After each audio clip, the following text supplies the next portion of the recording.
What's up, guys? So today's video is going to be 5 things I wish I knew when I started lifting. So originally, Natural Hypertrophy had put out a video, and when he finished, he had asked other people to contribute their thoughts. I was on Geoffrey Verity Schofield's list of people he wanted to hear from. So definitely a little bit delayed here, but here are my 5 things I wish I knew early on in my lifting career.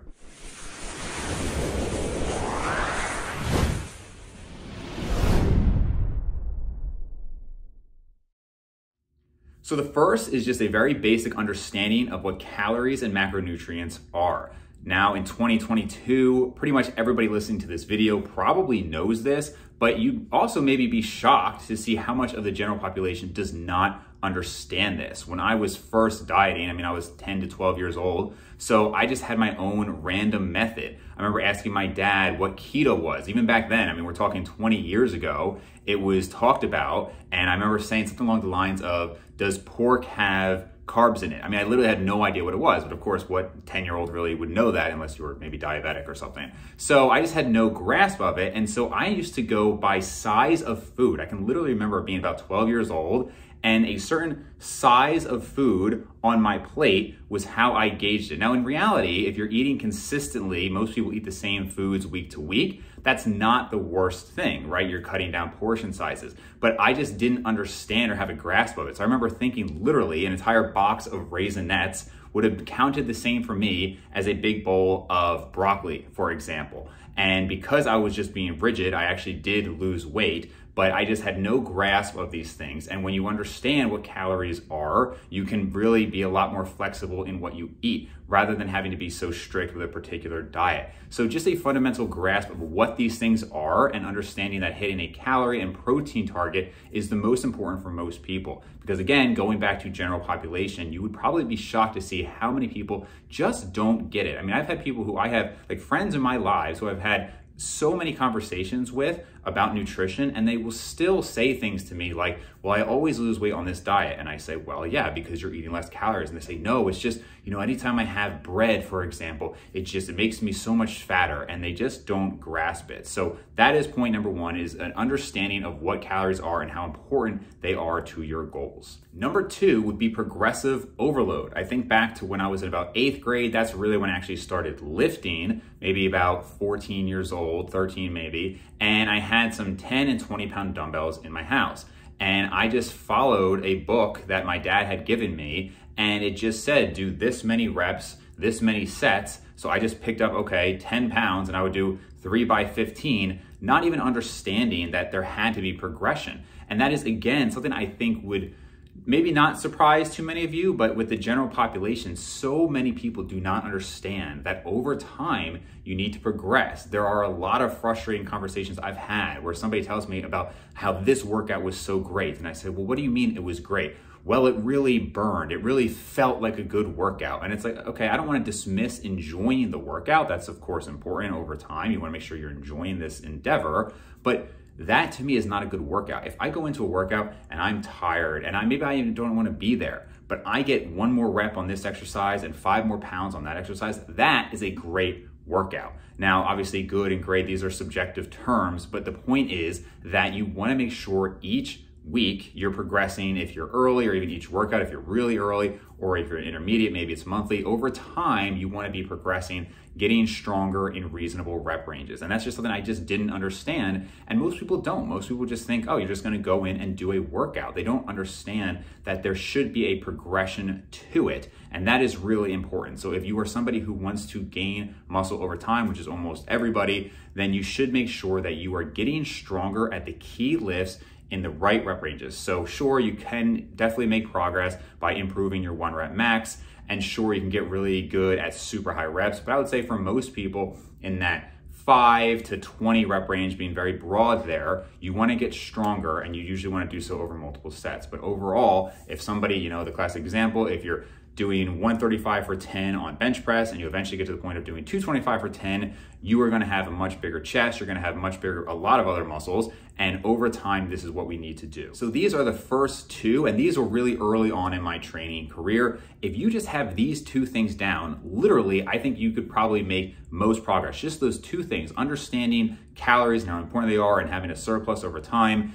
and progressive overload in the gym, just those two things will account for most people's results. That is how important those things are. So next would be kind of middle of my journey, maybe like in high school to early college. And I was following DC principles a lot and saying, okay, morning fasted cardio. I was doing quite a bit of cardio, and not only just thinking that it was beneficial for health, which I would actually say it is more beneficial. Some people really say that it's not necessary at all. I actually think if you want to be optimally healthy, you should definitely be incorporating some cardiovascular activity. But the lesson here, lesson number 3, is that cardio is not that important when it comes to muscle growth. You know, there's a lot of people who were talking, again, more so in the enhanced community, but I'd see this with like DC training and whatnot. They would say, well, you want to do your morning fasted cardio for partitioning effects. And if you get up and they would talk about a lot of timing, and they'd say, well, you get up, you do your fasted cardio, then you have this specific type of meal, and then you have carb cutoffs later in the day, and your fish oil timed perfectly, and all this stuff, you're going to gain a much better proportion of muscle to fat.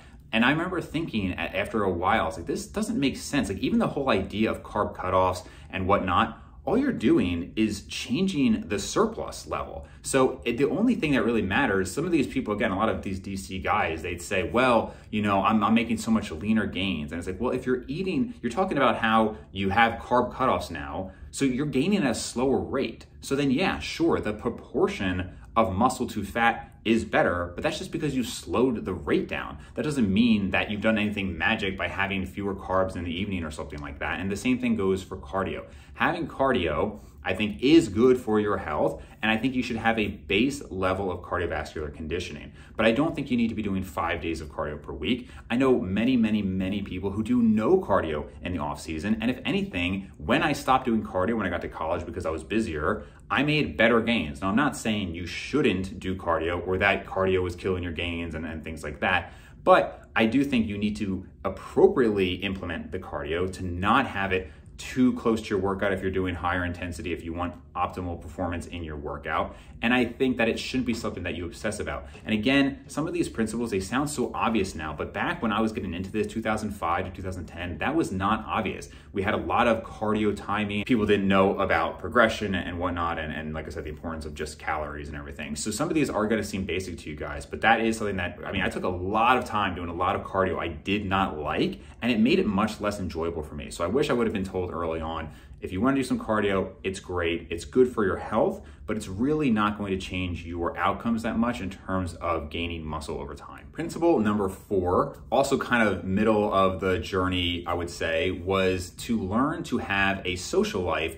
while doing these things. So if you've listened to the channel at all, I've been very obsessed with this topic since I was about 12 years old. The problem was, because I didn't achieve the results I wanted early on, and I was so goal-driven, it wasn't a matter of, okay, well, now I'm going to just change my journey. It was, I need these results, so clearly I need to work harder. And so it became working out 6 days a week. It became doing all of this cardio. It became being absolutely obsessed with my nutrition, where every single day I was getting 6 to 8 meals per day. I would literally go out to a party and I would bring a protein shake. I would tell my friends on a Friday night in high school, sorry, I can't go out with you on a Friday night, or my brother has to drop me off at 9 p.m. because my dad works out at 5 a.m. I don't have a license yet. I have to get up with him on Saturday morning at 5 a.m. and go work out, and I need 8 hours of sleep. So if I was setting records doing this, then sure, people would talk about, wow, look at that dedication from such a young age, and it's such a great thing that this person was doing.